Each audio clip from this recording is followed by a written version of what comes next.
A Caerte e Lide apresentam Cresce SC, o podcast de comunicação para o desenvolvimento de marcas e lideranças. Olá, sejam muito bem-vindos a mais uma edição do Cresce SC, o nosso podcast para o desenvolvimento de marcas e lideranças. Eu sou a jornalista Melina Calduro, coordenadora de conteúdo da Rede de Notícias A Caerte, e hoje eu tenho a honra de receber um dos nomes mais inspiradores do empreendedorismo nacional. O Reginaldo Boeira é presidente do KNN Group. Reginaldo, muito obrigada por aceitar o nosso convite. Muito obrigado, digo eu. É um prazer estar aqui com vocês, será um prazer conversar com vocês todos. Reginaldo, a tua carreira ela começou numa jornada de empreendedor aos 12 anos em Minas Gerais. Conta um pouquinho como é que foi essa tua trajetória. Realmente, aos 12 anos, né, minha primeira empresa forçadamente ou, né, por uma questão de necessidade mesmo, né, a minha vinda de Minas Gerais para o estado de São Paulo, para o interior de São Paulo, né, onde eu venho de uma família de 11 irmãos, né, e meu pai e minha mãe, naquela época, sem trabalho, só meu pai trabalhava na cidade de Limeira e realmente foi um momento muito difícil no qual eu senti a experiência mais dolorida que um ser humano pode sentir, que é a fome, né, você não ter, de fato, né, o que comer dentro de casa, ou melhor, não ter nem geladeira, para dizer, porque você poderia dizer não ter nada na geladeira, né? Mas na época não tinha nem geladeira. E onde hoje eu lembro e conto para as pessoas que eu e meus irmãos íamos para o fundo de casa, ou seja, para a lateral de casa, onde tinha uma parte de terra, fazer bolinhos de terra para comer, de fato. É uma experiência, é a pior dor do mundo, sabe?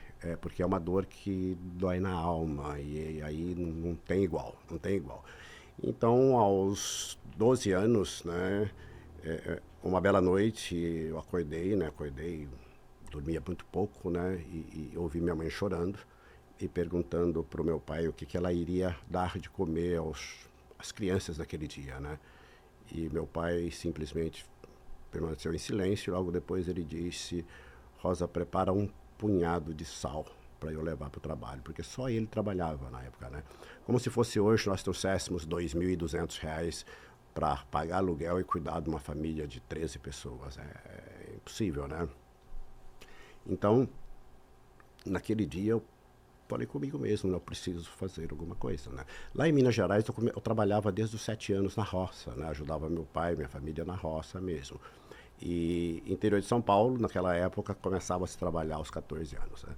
E nesse dia eu falei, poxa, preciso arrumar alguma coisa para fazer. Então eu saí pela cidade, né, e depois de um tempo caminhando, eu encontrei um supermercado da rede Pão de Açúcar, no qual eu vi alguns meninos trabalhando, né, e eu entrei no supermercado e pedi trabalho. Falei, quem que é o dono do supermercado? Do Pão de Açúcar, você imagina, né? Aí me mostraram, não, aquele rapaz é o que cuida, administra o supermercado e tal. E ali eu cheguei para ele, falei, poxa, eu preciso trabalhar, né? E ele olhou para mim e falou, aqui é só com 14 anos, né? E eu tentei mentir, né? Minha mãe sempre foi contra, nunca, né, estimulou a gente a mentir. Eu falei, mas eu vou precisar dar uma carteirada, uma mentira. Eu falei para ele, eu tenho 14 anos. Ele falou, não tem não, né? Não tem não, você tá mentindo. Eu falei, de fato eu tô, mas eu preciso trabalhar, né? Então aí ele perguntou para mim, tá, quando você pode começar? Amanhã? Eu falei, não, pode ser agora. Ele disse, tá bom. Naquele dia eu consegui levar 2 quilos de arroz e 1 de feijão para casa. Aí você imagina a alegria do pessoal, né? E ali no supermercado eu fiquei pouco tempo, porque logo na sequência, no caminho meu, né, eu passava em frente a um depósito de doce, né, uma distribuidora de doces, né? E perto de casa tinha muitos bares. E eu observei que os bares estavam com a vitrines vazias. Eles lotavam a vitrine e em pouco tempo ficavam vazias, né? E eu um dia perguntei para o dono do bar por que a vitrine ficava sempre vazia, né? Aí ele falou, não, é que o doceiro passa aqui uma vez a cada 15 dias. E o que ele me deixa não dá para suprir o tempo, né, tal. Aí eu falei para ele, tá, eu passo em frente um depósito de doce, se você quiser, se você me der dinheiro, eu trago doce para você, né? E a ideia era fazer um dinheiro também em cima disso, né? E ele, na época, falou assim, ó, Mineirinho, você está em São Paulo, aqui é diferente, né? Aqui a gente não confia nas pessoas assim. Aqui ele me deu uma decepcionada básica, mas eu falei, não. Eu falei, tá, quanto que você paga a caixa de doce aqui? Ah, é tipo assim, eu pago 5. E eu já tinha, né, pesquisado e lá custava 13. Eu falei, tá, se eu trouxer, você me compra? Ele falou, é 5 que eu pago, né? Ele falou, tá, quantas caixas você trouxer, eu compro. Então eu saí do supermercado, passava lá em frente, eu trouxe 2 caixas, 3 caixas, 5 caixas, 10 caixas, 20 caixas. Depois passei num outro bairro da mesma forma, do outro bairro da mesma forma. E aí saí do supermercado e comecei a trazer doce para os bares, né? Aí, só que eu trazia na mão. E era bem longe, dava quase 1 hora caminhando. Imagina, andava um pouquinho, parava, andava um pouquinho, parava. E depois eu consegui comprar um triciclo. Oh, minha vida melhorou bastante. Imagina, carregando tudo isso, né? Aos 13 anos, bem no dia do meu aniversário de 13 anos... Ai, obrigado, Rica. Bem no dia do meu aniversário de 13 anos, eu vi um Fusca, escrito a placa vende-se. Eu parei, bati na porta, bati palma, saiu um senhorzinho, eu perguntei para ele, quanto o senhor quer no Fusca, né? Ele falou, quero 10 mil. Eu já tinha 10 mil. Eu falei, tá, eu quero comprar. Ele falou, tá louco, moleque? Você tem que trazer teu pai aqui, né? Aí eu falei, e agora? Minha mãe era... Meu pai era meu favor, né? Mas a minha mãe era meia, sabe? Tá? Convenci meu pai convenceu a minha mãe, passamos lá e comprei o Fusca, só que eu não sabia dirigir. Né? Mas o cara, o senhorzinho falou, olha, primeira aqui, segunda aqui, terceira, ré e... Tudo doido. Eu falei, vou embora. E levei o carro para casa. Chegando em casa, atropelei o vizinho, mas tudo bem. Ali minha vida já mudou, porque, imagina, eu tirei os bancos do Fusca e era doce até o teto. E com 14 anos já comprei meu primeiro caminhão, 16 e pai, fui. 19 anos eu estava super bem. Carro normal, carro do ano, já tinha comprado meu primeiro terreno, já estava construindo. E aí eu tinha um amigo, um colega, que ele tinha vários açougues. E ele estava super bem, melhor do que eu até, né? E tinha uma pessoa querendo comprar minha linha de doce. Eu falei, poxa, vou vender o doce, compro o açougue, né? E fiz isto. Só que, como eu havia passado aquela situação toda de fome e tudo mais, os açougues eram num bairro de Limoeiro, um bairro mais carente, né? E as senhorinhas iam lá comprar carne e falavam para mim, né? Poxa, me vende 1 quilo que depois eu te pago, me vende mais 1 quilo que depois eu te pago. E como eu tinha passado toda aquela necessidade, ela pediu 1 quilo fiado, eu dava 3 quilos. A outra mais 3. Quando eu percebi, eu não tinha mais dinheiro para comprar outra carne. Quebrei, fui a 0. A caridade. Fui a 0, né? Aí, voltei pro doce. Fui de empregado da onde o que era meu. E com 3 meses, comprei de volta. Claro, parcelado, comprei. Aos 29, 30 anos, eu tinha conseguido tudo de volta. Mas Limeira é a capital da semijoia, né? E naquela época estava uma febre. Todo mundo estava fazendo dinheiro. E tinha um vizinho que não tinha nada. E ele montou uma fabriquinha de joia. Daí a pouco ele estava com carro zero, com mais alguma coisa, e crescendo. Eu falei, poxa, isso dá mais dinheiro que o doce. Eu vendi o doce e fui para semijoia. Montei a fábrica e tal. Fui para São Paulo, busquei fornecedores, encontrei um ali na Praça da Sé. Só que ele falou para mim, Reginaldo, eu compro toda a tua produção, não quero que você passe para ninguém mais. Eu falei, bom. Primeira produção eu entreguei para ele, ele pagou. A segunda ele pagou. A terceira ele me deu um cheque.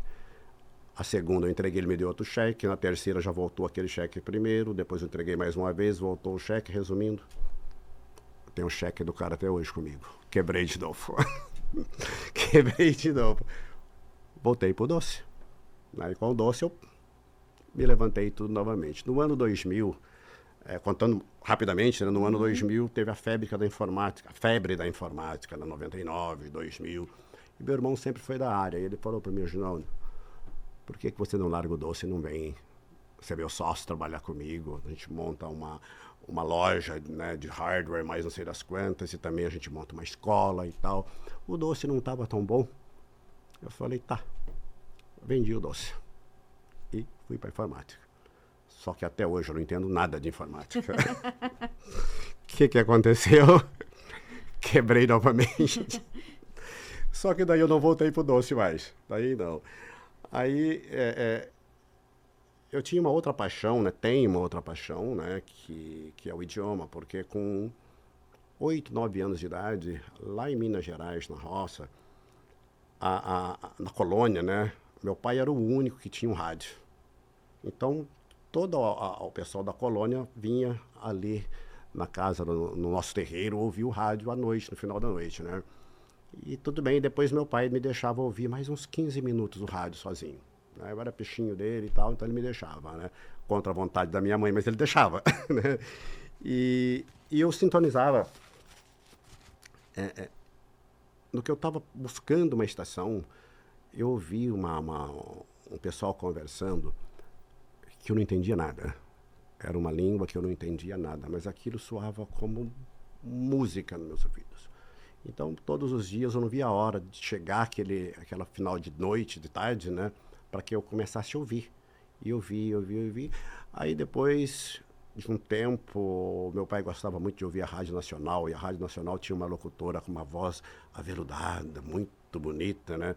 A minha mãe ficou com ciúmes, eles brigaram, meu pai quebrou o rádio e acabou a minha festa. Eu não pude ouvir mais o rádio, né? Então passou o tempo. Nessa ida para Limeira, como eu gostava, eu comecei a estudar. Como Limeira não tinha escola de idiomas, eu ia para Campinas. Né? E eu sofri bullying, inclusive, na época. As pessoas falavam para mim, poxa, Reginaldo, tu vai vender doce nos Estados Unidos? Era uma outra época, né? E aquilo me incomodava um pouco, mas eu falei, eu vou seguir. Então, quando eu quebrei pela terceira vez, que eu não quis voltar para o doce, né? E na época se falava muito do governo Collor e tudo mais, que ele estava abrindo o país, abrindo o mundo, e se falava muito que se precisava de pessoas que falassem um segundo idioma, inglês ou português. E eu decidi fazer isto um negócio. Falei, eu vou montar uma escola. E vou começar a ensinar, e assim eu fiz. Só que no primeiro momento, no primeiro semestre, o negócio não ia, porque eu não tinha uma metodologia formada, né? E foi onde eu decidi parar e buscar uma metodologia, Na verdade, eu queria saber como que outros povos aprendiam inglês, principalmente. Então, andei aqui na América do Sul, América Latina, né? Parei um pouco nos Estados Unidos e Inglaterra para me recompor, porque eu não tinha dinheiro nenhum. Né? Eu fui pro mundo com o dinheiro de uma moto que a minha irmã ganhou no bingo, que eu vendi e fiz o dinheiro para ir, né? Porque eu não tinha dinheiro para nada, né? E nesse período, eu bem me lembro, eu entrei nos Estados Unidos ilegal, né? Fui parar em Nova York, né? Um outro dia, sentado ali no Central Park, eu tinha dinheiro para mais uma noite só. Depois eu não tinha mais dinheiro para permanecer em Nova York. E naquela época tinha um menino entregando um panfleto, bem ali perto do prédio de John Lennon. Foi onde eu falei, poxa, eu vou perguntar para ele, né? Onde que ele conseguiu. E ele me falou, e eu fui, depois ali na 46, eu peguei 2 milheiros de panfletos para entregar e me recompus e ganhei um dinheiro. Falei, não, isso aqui não é para mim. Falei, eu vou voltar. Mas antes de voltar, eu conheci um alemão, falou, na Alemanha tem essa oportunidades e tal, acabei indo para a Alemanha. Lá eu trabalhei de açougueiro. O açougue valeu, né? Valeu. Eu trabalhei no açougue, fiz um tempo, né? Pesquisei um pouco sobre como eles aprendiam idiomas. Descobri que para o alemão aprender inglês é muito mais fácil que para nós, por ser uma língua saxônica, né? E dali eu fui para a Áustria, eu fui para a Rússia, né? Em São Petersburgo arrumei trabalho de fritar hambúrguer, sabe? Eu cheguei em São Petersburgo através de um outro amigo também, que cheguei lá, não era nada do que ele falou, e o dinheiro acabando. Eu passei em frente a um trailer, assim, estava escrito um negócio em russo lá, não entendia nada. Aí eu parei um cara na rua e perguntei para ele, né? Falas inglês? Ele falou, fala. Eu falei, o que está escrito ali, né? Falei, precisa-se de chapeiro para fazer hambúrguer. Ali eu falei, eu sou o maior chapeiro do Brasil. E falei pro cara, né? Cheguei para ele e falei, olha, eu tô precisando de trabalho, eu vi que você tá precisando aí, né? O cara falava inglês muito ruim também. Resultado, eu fiquei ali 3 meses fritando hambúrguer, e depois falei, não é para mim voltar. A minha passagem era Rio de Janeiro, Zurique, Rio de Janeiro, né? Só que eu tinha que passar uma noite em Zurique para pegar o voo no outro dia. E fui jantar. Tinha o último dinheirinho que eu tinha, né? Era uma pensão, estava numa pensãozinha bem humilde, né? Em frente um restaurante. E lá você não reserva a mesa, você reserva um lugar, uma mesa grande, bastante gente sentado, e eu de cabisbaixo, né? E uma senhorinha puxou papo comigo. O que você está fazendo aqui? Como é que é e tal? Eu respondi a princípio meio assim, aí depois falei, vou conversar com ela, né? Aí expliquei para ela o que eu estava fazendo ali, que eu tinha saído pelo mundo para descobrir como que se aprendia inglês, porque no Brasil era muito difícil aprender inglês, né? E foi onde ela falou para mim, falou, olha, eu tive o mesmo problema que você para aprender inglês. E eu resolvi, porque eu encontrei uma mulher, uma senhora, na Romênia, que era ela romena, né, que criou um método exclusivo, específico para quem falava romeno, para quem fala romeno, aprender inglês. Ela falou, então daí eu aprendi muito fácil. E foi ali que virou minha chave. Eu falei, eu preciso desenvolver um método, uma metodologia para quem fala português. Eu nem terminei meu jantar. Fui pro hotel, comecei a escrever e não vi a hora de vir embora, vim escrevendo no avião, cheguei, chamei meus alunos, aqueles poucos alunos que eu tive de volta, e comecei a testar, a escrever e testar. E olha, e funcionava. E funcionava, e funcionava, e funcionava. Dali, aquela escola cresceu, né? E eu montei mais uma escola, montei uma outra escola, testando, validando. E quando tinha 8, 9 escolas, foi quando eu vim para Santa Catarina. Em Santa Catarina eu comecei a franquear. E na época a gente tinha 9 escolas, tinha por volta de 800, 900, 1.000 alunos. E ali começou mais uma franquia, outra franquia, outra franquia, outra franquia. E hoje nós temos 600 franquias, mais de 200.000 alunos, com mais de 1,5 milhão de alunos formando no Brasil todo. E estamos aqui. E também tem a questão de que, além de criar um método, tu criou um modelo de franquia também. Então, expandiu 2 horizontes, né? Um modelo de franquia de escolas de inglês, aprendeu um método também. Mas eu gostei muito de ouvir a tua história, porque nunca foi medo de trabalhar, né? Sempre teve muita coragem, muita ousadia, essa curiosidade de buscar para criar esse método. E hoje a KNN é um modelo, referência em liderança estratégica, inovação em franquias no Brasil. Como é que foi para ti toda essa mudança, né? De foi, voltou, e agora hoje tem um negócio que deu certo, que prosperou e que tem muitas franquias no Brasil inteiro? Então, eu sempre falo para o pessoal na minha volta que tem muita gente tentando ensinar pessoas a fazer aquilo que eles nunca fizeram antes. Sabe? Pessoas que deram certo. E elas querem ensinar você a dar certo. E não é bem assim, porque você dar certo de primeira vez hoje é sorte. E eu não acredito em sorte. Eu acho que é tudo um trabalho mesmo. Todas essas vezes que eu quebrei, essas 3 vezes que eu quebrei, me deixou uma lição muito, muito, muito séria e que hoje eu procuro passar para as pessoas, que não trabalhe por dinheiro do seu primeiro negócio. Se você montar o teu primeiro negócio por dinheiro, a tua chance de dar errado é muito grande. As 3 vezes que eu trabalhei por dinheiro, eu quebrei. As únicas vezes que deu certo realmente foi a questão do doce que eu gostava e outra, a questão do idioma, a questão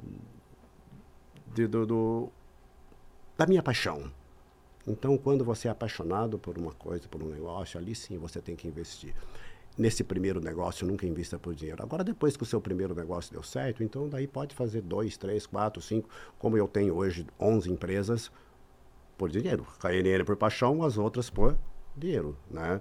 Eu tenho construtora, aplico na bolsa, enfim, por dinheiro. Mas a minha paixão é o idioma.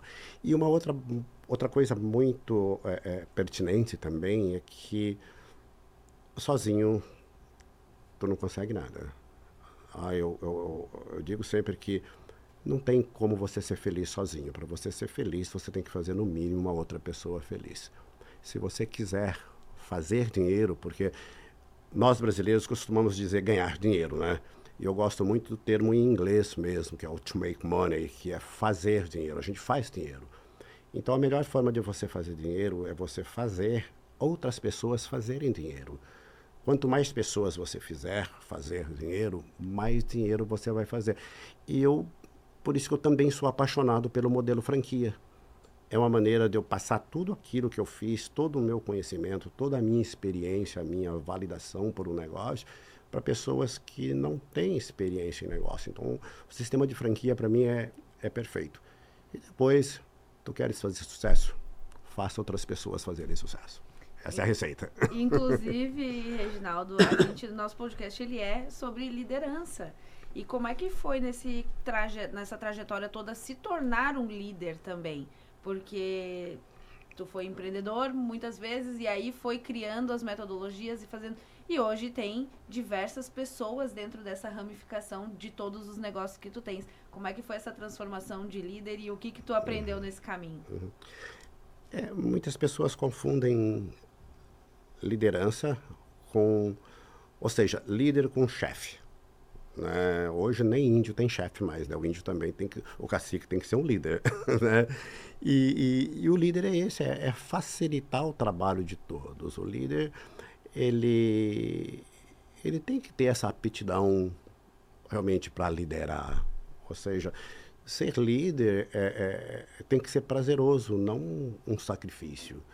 E líder é facilitar o trabalho das pessoas que estão à tua volta. Gerenciar, entender de fato de pessoas. Entender que cada pessoa é uma pessoa, ela é única e ela tem as suas facilidades, as suas dificuldades. É entender isto e colocar como se fosse um jogo de xadrez, sabe? Olha, eu sou bom, por exemplo, em fazer. O outro é bom em planejar. Né? O outro é bom em executar, em preparar tudo. Então, o líder tem que entender todas essas aptidões das pessoas para que a coisa aconteça de forma bem suave, enfim, e que ele não sobrecarrega ninguém, muito menos ele também. Então, é muito importante. Liderar é entender de pessoas. Reginaldo, e hoje desculpa, né? Hoje tu também trabalha não, né? Traz a tua história em palestras motivacionais. Estou vendo um livrinho aqui em cima da mesa também. Conta a tua história. Como é que é para ti essa nova versão também? Depois de tanto fazer, também inspirar outras pessoas. Tá. Só concluindo, uma vez eu estava numa entrevista lá no Recife para uma TV e essa entrevista, ela falava sobre liderança e sobre contratação, né? E eu caí meio de gaiato lá, porque tinha duas pessoas lá que eram PhD em recursos humanos, em contratar pessoas, né? E eu me lembro que a jornalista fez uma pergunta no geral para nós, para os três responderem, né? O que levava nós contratarmos uma pessoa ou outra pessoa, né? E passou pro rapaz, né, que estava com a gente, e ele falou um monte de coisas bonitas que eu falei, meu Deus, deu vontade, né, de baixar na cadeira, né? Quando passou para a mulher, ela matou mais ainda. Ela falou muito bonito, que deu vontade de enfiar debaixo da mesa. Porque não é a minha especialidade, não é a minha... Aí, quando chegou a minha vez, eu pensei, o que eu vou falar? Falei, eu vou falar a verdade. O que me leva a contratar uma pessoa ou outra não é o que ela sabe só. Porque o que ela sabe... Ok, a gente pode ter outras pessoas que sabem também. Então, você pode escolher aí no saber. O que define eu contratar entre este e este é aquele negócio de eu olhar para aquela pessoa e falar, poxa, eu tomaria uma cachaça com esse cara no boteco. Eu tomaria um café com ele na padaria. Né? Isto é imprescindível para você ter a pessoa contigo, trabalhando contigo. Porque você ensina ela a fazer as coisas, mas não tem como você aprender a se dar bem com uma pessoa que você não... Tipo assim, você não vai com a cara dela. Então, a grosso modo é isso, é contratar pessoas na qual você olha para ela, você sente aquilo, sabe? Olha, não, legal, essa pessoa é legal. Porque do resto você consegue ensinar. As habilidades a gente desenvolve, mas a essência da pessoa é o necessário, né? Exato, perfeitamente. E o livro é essa história, né, basicamente, que eu contei. Então eu procurei colocá-la no papel, mas não como história só de vida, mas em sim com dicas também de o porquê eu caí, o que me levou a cair e como eu me levantei e o que me levantou e como foi, o que fez eu me levantar. Então está no livro, o nome dele não poderia deixar de ser, né? Quando o sucesso é a única opção, né? Ou seja, o meu plano A era dar certo e o meu plano B também era dar certo, né? E todos os outros planos era dar certo e deu certo. Hoje nós estamos, a KNN, entre as 5 maiores franquias de idiomas do Brasil, ou seja, da América Latina, por que não dizer, né? E como outras empresas. E o que me faz hoje a iniciar essa questão de mentorias é poder deixar um legado mesmo, sabe? Isso não é por dinheiro, de novo.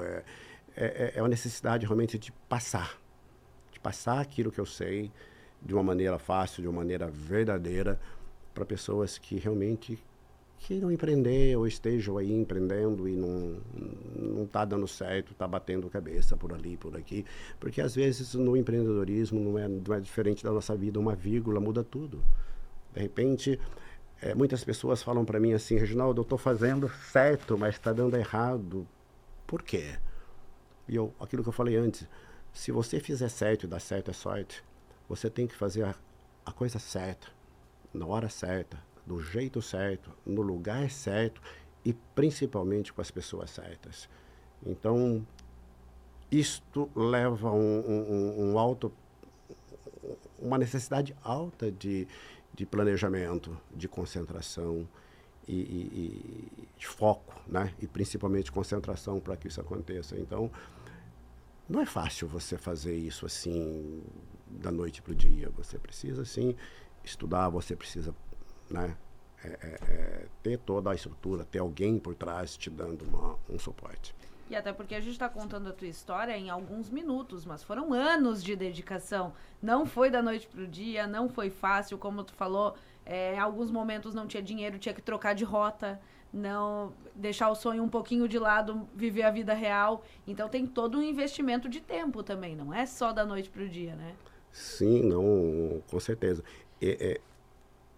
Inclusive na minha chamada de mentoria, eu sempre falo que é a prática mesmo. Não é assim, olha, eu estudei e agora vou aplicar contigo, ou seja, você vai ser o meu teste. Não pode. Tem muita gente por aí, daquele trocadilho, né, querendo ensinar pessoas a fazer o primeiro milhão, mas ela não fez ainda. Quer dizer, é muito, né, isso não fecha, né, a conta não fecha, você ensinar aquilo que você leu, aí é muito fácil, né? Então, o que eu procuro passar é realmente o passado mesmo. Olha, isto é assim, assado. Não que eu seja o certo, mas para mim deu certo. Se deu certo para mim, se você repetir, vai dar certo. Reginaldo, a gente está se encaminhando para o fim do nosso podcast, mas dentro da tua história veio eu dei até um sorriso quando falou que foi a questão do rádio, que foi teu companheiro em muitos momentos. Sim. E a gente hoje fala para a rede de rádios aqui de Santa Catarina. Então eu quero te convidar, deixar o microfone aberto para te trazer uma mensagem para quem está nos ouvindo no rádio, para quem quer empreender, para quem está empreendendo e não está no momento certo também. Uhum. Então te convido a deixar a tua mensagem para quem está nos ouvindo. Uhum. Bom, o mundo do empreendedorismo te abre porta pro mundo. Essa que é a verdade. Você, empreendendo, você pode realizar todos os seus sonhos. Agora, claro, a gente paga-se um preço por isto, né? O empreendedor, ele é o primeiro que trabalha, o último que recebe, né? Nós temos um sócio voraz, que é o governo, então Nós temos que ter um planejamento de fato, porque você vai ter pessoas trabalhando contigo e essas pessoas é muito importante que você cuide delas, você tem que cuidar delas mais do que você mesmo, né? Então, é aquilo, é você investir, procurar fazer aquilo que você gosta, aquilo que você é apaixonado, estar disposto a trabalhar bastante, porque nós trabalhamos muito, muito, muito mesmo, mas é fantástico, eu sou apaixonado por isso, então, se planejar, né? Ter um bom plano de negócio, né? Ter sim, porque não, um mentor que deu certo, para que você não precisa errar para aprender. Você pode sim aprender com o erro dos outros, e é isso que a gente procura passar, né? Que eu procuro passar nas minhas mentorias, ou seja, olha, isso daqui deu errado por isso, então pula isso e vamos para isso, que isso vai dar certo no seu negócio, né? Onde eu digo sempre que pessoas que nunca investiram, que quer começar a empreender, para elas começarem a empreender, que não vão na louca não, que prepare realmente um bom plano de negócio, sabe? Um projeto e tudo mais. E para aqueles que estão aí, que vai, não vai, já estão no empreendedorismo há bastante tempo, que não vai, às vezes é apenas uma questão daquela viradinha de chave mesmo. Botar vírgula, trocar vírgula de lugar, que vai dar certo. Reginaldo, muito obrigada por ter vindo aqui do nosso podcast, e eu agradeço também a você que nos acompanhou na sua rádio preferida e também no YouTube da Acaerte. Na semana que vem eu volto com mais histórias aqui no Cresce. Este foi o Cresce SC, uma parceria entre a Acaerte e o LID.